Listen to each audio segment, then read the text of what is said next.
Telan. Keluar kat hidung dah. Zuhir dah ha. Mazhab Syafi'i tak boleh, mazhab Maliki tak apa. Orang pakai mazhab Maliki lah. Ayah ha, masyakoh ha nak. Maliki dengan Hanafi tak apa. Pakai tu. Oh.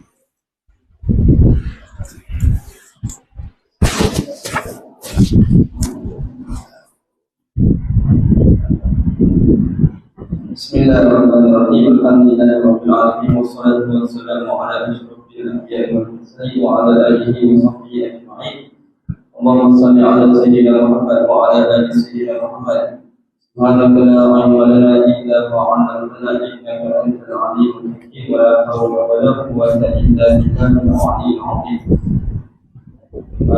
Sambung mari terus ini mana dan tiada wajib kata musannif rahimahullah wa nafa'ana bihi wa bi 'ulumihi fid dharain amin. Dan tiada wajib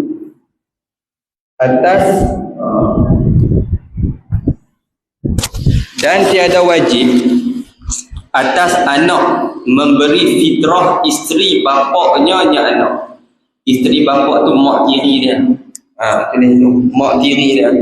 Dia tak wajib tanggung nafkah mak tiri dia, dan dia juga tak wajib tanggung fitrah mak tiri dia. Gitu.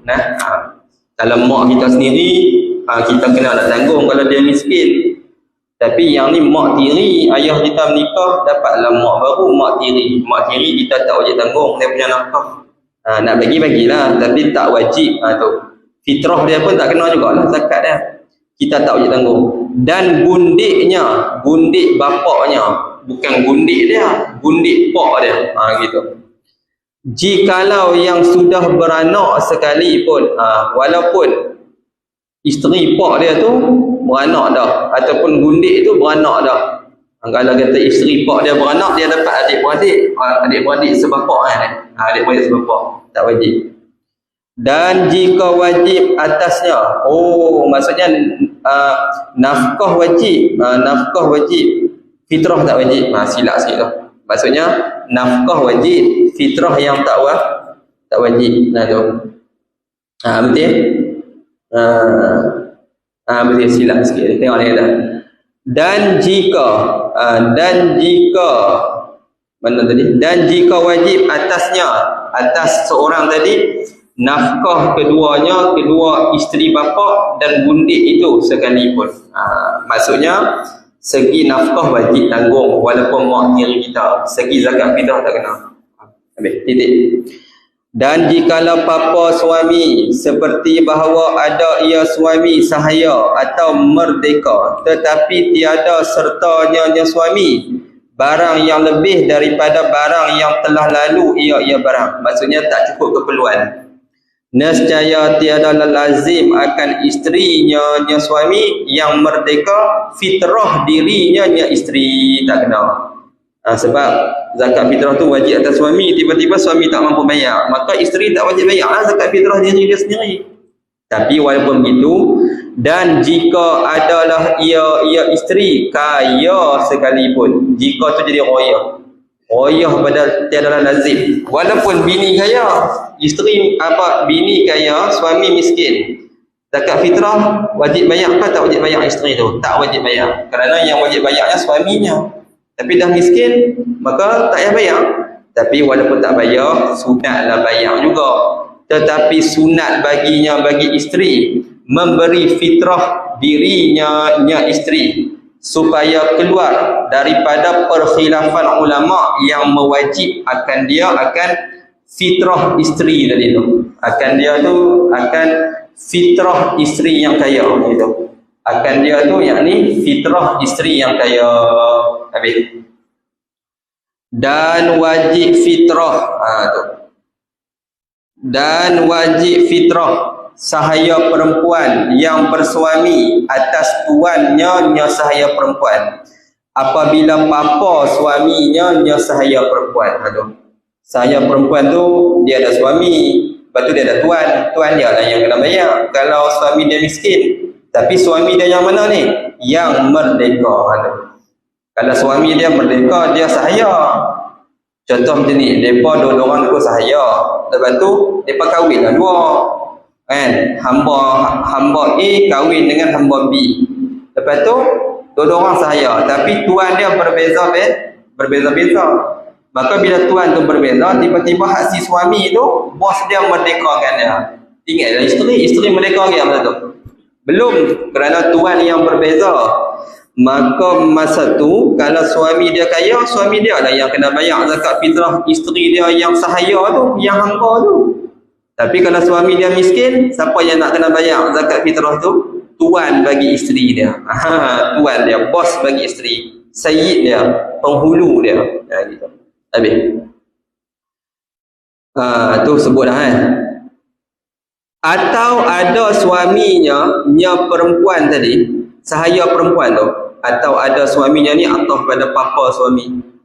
Apabila ada suaminya sahaya perempuan itu, sahaya, dia sahaya. Jadi kalau dia sahaya, tetapi maksudnya dia suami dia pun sahaya, isteri pun sahaya juga. Jadi siapa nak kena bayar zakat fitrah isteri tu? Tuan bagi si isteri. Kalau suami siapa nak kena bayar? Tuan bagi dia nak kena bayar. Masing-masing kan? Masing-masing.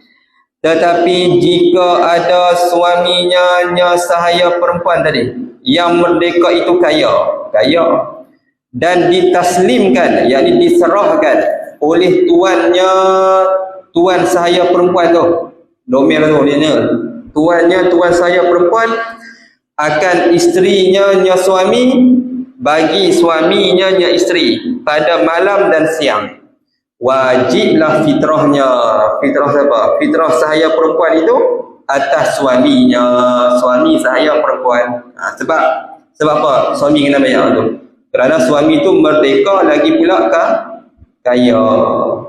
Lagi pula sahaya, isteri dia yang sahaya tu diserahkan kepada dia pada malam dan juga siang. Tapi kalau hari raya tuan dia tak bagi balik juga, masa tu siapa nak kena bayar fitrah tu?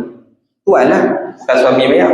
Sebab masa tu isteri dia tu bukan duduk dengan dia, duduk dengan tuan bagi isteri dia, penghulu dia. Faham lah? Habis. Ini masalah hamba lah ni, zaman dah tak ada. Tiada, yakni tiada wajib atas tuannya, tuan sahaya perempuan. Tiada, yakni tiada wajib. Baik. Dan demikian lagi wajib atas bapa. Ni penting. Ni apa tanya ni. Dan demikian lagi wajib atas bapa fitrah anak dan cucu yang papa lagi Islam. Dan jikalau terke bawah sekalipun, cicit sampai ke bawah, tulis kat papa tu sikit tak apa. Contohnya anak dia itu belajar, maka tidak ada duit. Contohnya anaknya itu belajar lagi, walaupun sudah balik, ayah kena bayar fitrah lagi. Walaupun sudah balik, ayah kena bayar fitrah lagi. Maksudnya macam kita antum ni, maksudnya memang duduk bawah perintahan ayah lagi lah. Nak ada duit, nak tahu mana duit zaman gaji ni, ada lah juga duit tu, tapi taklah banyak kan, sebab kita tak kerja lagi. Jadi fitrah kita tu siapa yang nak kena bayar? Ayah kita nak bayar. Ayah kita nak kena minta izin daripada kita, tak bayar, memang dia kena tanggung lagi nafkah kita, sebab kita mengaji. Gitu. Habis. Syahmi tak apa, dia beasiswa banyak lah. Gitu. Tapi beasiswa tu tetap dikatakan di bawah tanggungan lagi, kerana itu hanya bantuan saja. Tapi di bawah tanggungan ayah lagi lah. Tak payah minta izin pun tak apa. Termasuk juga anak perempuan. Anak perempuan walaupun dia kerja sekalipun, selagi mana dia belum kahwin, maka ayah dia kena tanggung lagi fitrah dia. Walaupun dia gaji 50,000 sebulan pun, ayah dia kena tanggung lagi, kerana dia belum kahwin. Itu kaedah dia. Habis. Jadi tak payah minta izin lah tu. Kalau kita dah kerja nanti, ayah nak keluar kat kita, ayah tu kena minta izin dalam mazhab kita lah. Dalam mazhab Hanafi tak payah minta izin, tak apa, kalau Hanafi. Baik. Dan demikian lagi wajib atas anak fitrah ibu dan bapa yang papa. Ni penting ni. Pak dengan ayah dia miskin, dia ni bayar dah untuk keluarga dia, ada lagi lebihan duit, dia kena bayar pula dekat mak dengan ayah dia yang miskin. Kena minta izin ke tak kena minta izin? Tak payah minta izin yang ni. Sebab memang kita kena tanggung dia punya nafkah. Dan jikalau terke atas sekalipun, aduh tak apa. Terke atas ni tok nenek dia. Tetapi tiada wajib atas anak fitrah ibu dan bapa yang kaya. Mak dengan ayah dia, mak dengan ayah dia kaya, ada duit. Jadi dia nak bayar, dia wajib tak tanggung zakat fitrah mak dengan ayah dia. Tak. Tapi kalau mereka tak ada duit, kita kena tanggung. Dan tiada wajib atas bapa fitrah anak dan cucu yang kaya atau yang kuasa ia anak dan cucu tu atas berusaha tu. Boleh usaha dah, cari makan sendiri dah maksudnya. Kerana tiada wajib nafkah pada ketika itu ketika anak dan cucu yang kaya dan juga yang kuasa atas berusaha tu. Ketika itu tulislah dia anak dan cucu yang kaya dan juga yang kuasa ia atas berusaha. Tak payah. Sebab mereka mampu kan, mereka dah kerja dah, ada TikTok dah kan, tak payah dah yang boleh duit tu. Tapi macam kita ngaji ni memang kena lagi lah, duit mana habis. Dan demikian lagi wajib fitrah sahaya atas tuannya sahaya. Ini masalah hamba. Sama ada sahaya itu ditadbirkan. Ditadbirkan tu maksudnya hamba yang mudabbar, yakni ditaklikkan merdekanya sahaya dengan mati tuannya sahaya. Itu dipanggil mudabbar. Kalau aku mati, hang merdeka. Itu dia bagi hamba apa tu? Mudabbar. Kalau mukatab dia, mukatab kena bayar duit kat kita. Kalau mudabbar, kalau aku mati, hang merdeka. Jadi fitrah dia siapa kena tanggung? Kita kena tanggung. Atau ditaklikkannya ni kita atas pada ditaklikkan tadi. Atau ditaklikkan merdekanya sahaya dengan suatu sifat. Dengan satu sifat boleh juga. Mudabbar juga. Atau ada sahaya itu gundik seorang. Gundik itu hamba dia yang beranak dengan seorang. Atau ada ni atas pada ada sahaya itu ditakdirkan. Atau ada sahaya itu gundik seorang hamba dia yang beranak dengan seorang tadi. Tulis sikit lah, iaitu hamba mak anak dia panggil. Hamba mak anak. Kalau Arabnya ummul waladi. Sebab masalah hamba ni kita maklum, kita boleh jima dia. Jadi bila kita jima dia dapat anak tu bukan anak zina, anak hamba kita lah. Hamba tu dipanggil hamba apa? Hamba mak anak, ummul walad. Anak tu jadi anak zina? Tak. Anak tu dia hamba lah anak tu. Jadi hatu tu kita kena tanggung dia punya fitrah dia. Kita tak boleh jual hamba mak anak ni sebab dia sudah dapat anak dengan kita. Tak boleh jual. Faham tak? Dia duduk dengan kita sampailah dia mati. Sampai dia mati. Dia ada pembahasan dia lah mak anak ni kan dalam bab yang terakhir dalam bab fiqh tu. Tak apalah, cuma nak kata begitu. Atau sahaya yang disandarkan atau pada sahaya itu ditadbirkan. Disandarkan tu tulis alif atas dia, iaitu yang digadaikan atau sahaya yang digadaikan. Gadai ni kita nak hutang, kita nak menekuhkan hutang kita letak dalam barang supaya nak bagi hutang kita teguh. Faham tak? Orang nak hutang dengan kita 5,000, kita takut dia tak bayar 5,000. Kita kata boleh, tapi letak barang nak teguh. Letak dalam motor hang biji ke aku. Faham tak? Kalau hang tak bayar, ada dah motor hang kat aku, faham tak? Tu dia panggil gadaian, ar-rahnu gitu. Atau yang diwasiatkan, atau lagi pada sahaya tadi, atau pada yang disandarkan. Ada jatuh sikit ni, tulis sikit. Yang disandarkan tu tulis. Tengah-tengah tu ada ni. Atau yang disewakan. Tambah sikit. Atau yang disewakan. Antara yang disandarkan dengan atau tu ada 3 kalimah jatuh. Atau yang disewakan. Hamba yang disewakan. Boleh. Hamba ni macam barang, kita boleh sewa.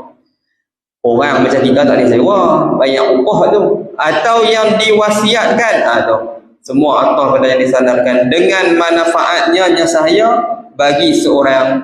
Kita wasiat sahaya kita ni kepada orang sekian-sekian. Kita kena tanggung lagi dia punya fitrah dia. Atau sahaya yang melukai akan seorang sahaya.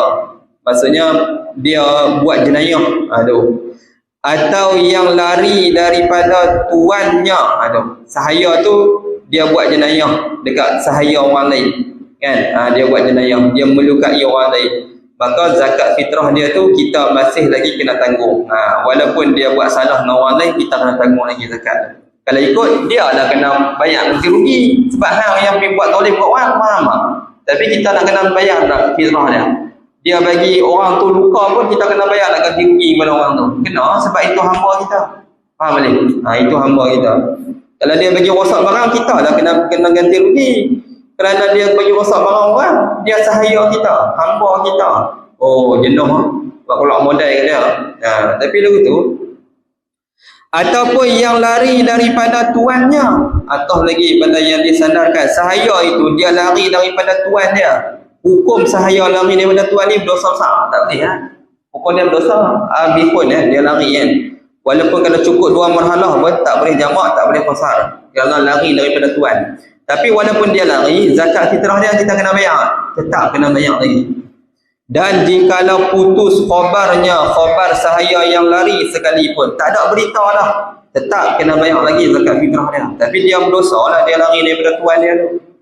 Atau yang dirampas orang, atau lagi pada yang disandarkan. Sahaya itu orang lain rampas, tapi milik kita.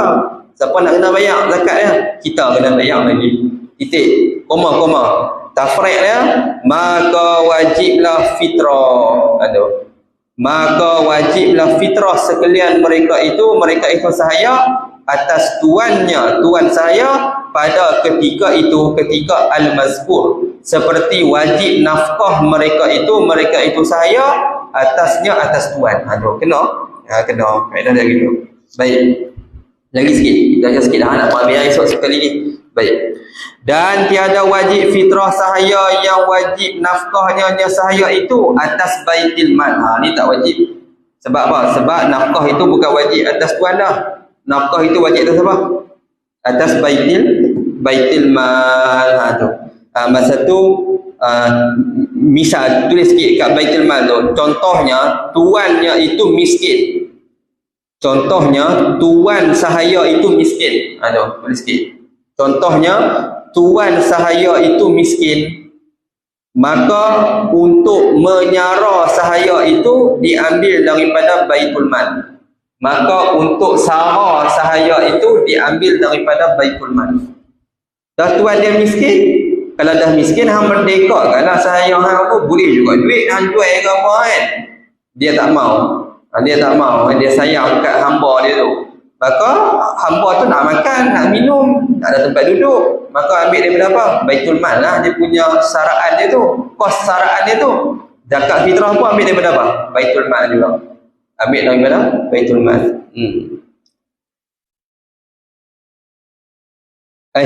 Tiada wajib fitrah saya yang wajib nafkahnya. Betul? Zakat fitrah dia tak kena bayar. Sama macam masalah suami miskin tadi. Suami miskin, zakat fitrah isteri kena bayar? Tak kena. Sekarang ni sahaya ni, dia punya bos dia miskin. Maka zakat fitrah dia kena bayar atau tak kena bayar? Tak bayar. Tapi dia nak makan minum tu kena ambil daripada baitul mal. Nak makan apa? Tak ada duit kan? Tu. Tapi zakat fitrah tak kena bayar. Sebab tuan dia miskin. Sama macam masalah tadi. Atau atas sekalian orang Islam. Atau pada atas baitul mal. Tu. Dah tak ada. Orang Islam lah yang kaya-kaya kena sara sahaya tu. Dan sahaya baitul mal dan yang dimiliki bagi masjid dan yang diwakafkan atas masjid dan atas lainnya masjid, dan jika wajib nafkah mereka itu sahaya sekalipun. Sahaya baitul mal ni ataf pada kata sahaya yang wajib nafkahnya itu atas baitul mal. Ambil itu. Dan tiada wajib fitrah sahaya baitul mal. Tu sahaya baitul mal ataupun sahaya itu wakaf kat masjid. Jadi fitrah dia nak kena bayar ke tak kena? Tak kena. Tapi nafkah nak lagi tak kena? Kena. Dia wakaf kat masjid, dia kerja kat masjidnya lah. Tapi makan dia tu kena ambil lah daripada baitul mal. Fitrah dia tak kena sebab dia tak ada bos. Dia punya penghulu dia tak ada, sayyid dia tak ada.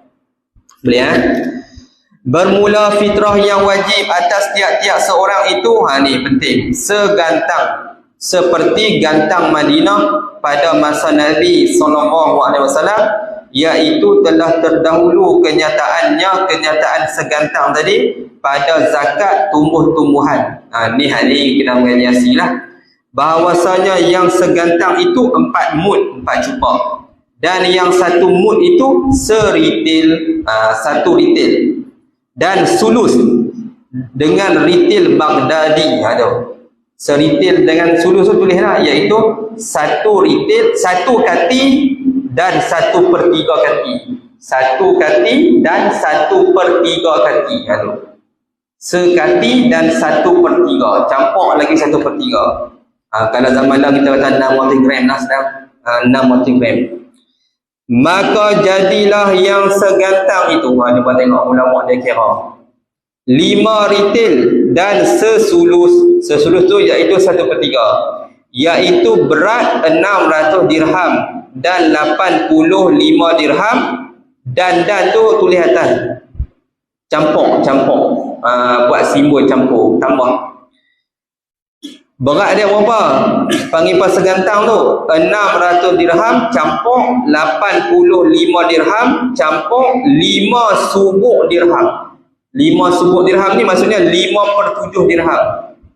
Maksudnya 1 dirham tu bahagi 7, ambil ni 5. 5/7 ni tulis 5/7 dirham. Kerana yang 1 ritil Baghdadi itu berat 128 dirham dan 4 subuk dirham. 4 subuk tu tambah 4 subuk dirham. 4 subuk tu berapa? 4/7 dirham. 1 dirham bahagi 7, ambil 4. Tetapi yang tu cara kira zaman dulu. Zaman lah tak apalah, 6 multigram. Tetapi yang disyaratkan, yakni pada zakat fitrah, dan yang kebilangan, yakni pada zakat fitrah, dengan ditakar jua. Ditakar ni disukat. Tiada, kita tu tetapi bulat kan. Tiada ditimbang. Kena sukat. Bukan semata-mata timbang, takut timbang tak tepat. Nak cermat bagi lebih, sekilo pun tak apa. Dan hanya sekilo apa? Sekilo punya. Segantang tu 4 cupak tu 2.4 kilo. Kita bayar lah 3 kilo gitu. Faham tak? Kalau zakat fitrah tu RM7, boleh lah RM7 tu kan. Kalau mazhab Hanafi nak cermat bubuhlah RM10, senang. Gitu. Tambahlah lagi RM3. Dan hanya saja ditakdirkan dengan menimbang dengan ritil dan dirham kerana menuntut kenyataan jua. Sebab itu dia sebut ritil. Zaman tu senangnya kira dengan ritil, kira dengan dirham. Tu sebab ritil. Zaman lah pakai apa? Kilogram. Pakailah kilogram. Faham tak? Itu yang dia sebut tu ritil. Tetapi pada jenis yang tiada ditakar. Tetapi itu maksudnya kecuali pada benda yang tak boleh ditakar, tak boleh disukat, seperti ikhtin. Ikhtin ni benda apa tau? Ikhtin ni susu yang dimasak dan dibekukan. Mungkin ada tempat dia makan benda ni. Susu yang dimasak dan dibekukan. Dan jubnin ni keju. Keju hendaklah dibilangkan segantang itu dengan timbang juga. Yang tu kena timbang lah. Sebab benda yang bukan jenis bijirin. Jadi bila benda yang bukan jenis bijirin, dia kena timbang. Kalau yang ni kena sukat. Bermula jenis yang segantang fitrah itu, iaitu qut yang wajib zakatnya, yang qut seusyur atau nisfu usyur. Seusyur tu 1/10. Nisfu usyur tu 1/20. Seusyur tu 1/10. Nisfu usyur tu 1/20. Lagi sejahtera daripada aib. Jangan ada aib. Tu. Maksudnya zakat fitrah ni nak kena bayar ikut makanan yang selalu orang makan. Makanan ruji. Kalau tempat kita berat. Seusyur, nisfu usyur tu masalah apa? Zakat tanaman. Kalau guna ayat hujan semata-mata kena bayar 1/10. Ada sebagainya tu. Kita mengaji dalam Busyra Karim kan. Ingat balik asal tu. Baik. Habis. Sikit. Dan demikian lagi iqtun, iaitu air susu yang dikeringkan serta kepala dadihnya, kepala susu. Dan jubnun, iaitu air susu yang dibekukan, keju lah, serta kepala dadihnya, kepala susu itulah, kepala dadihnya dan jubnun. Maka tiada memadai yang beraib seperti bercampur dengan yang lain, atau yang berbubuk, atau yang usang yang lama. Berubah rasanya nyekut, atau warnanya nyekut, atau baunya bau kut. Jadi tak boleh. Contoh dia nak buat guna beras, tapi dia guna beras ada bubuk, tak mahu tu sebab ada air. Kita tak mahu, kita pakai duit. Dan yang basah yang tiada jadi baik, dengan dijemur, kita tu dicampur, betulnya dijemur. Kalau beras tu dia basah, tapi kalau kita jemur dia okey, boleh tak pakai beras tu? Boleh ya. Tapi kalau dia basah kita jemur pun tak elok dah. Boleh tak pakai beras tu? Tak boleh. Gitu. Cukup dah, hari tahu esok.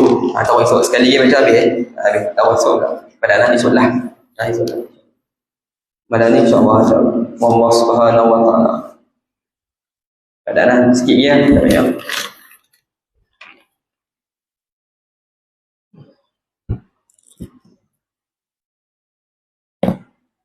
Itu Ami. Adis. Mana kau tak main? Doa le tak main.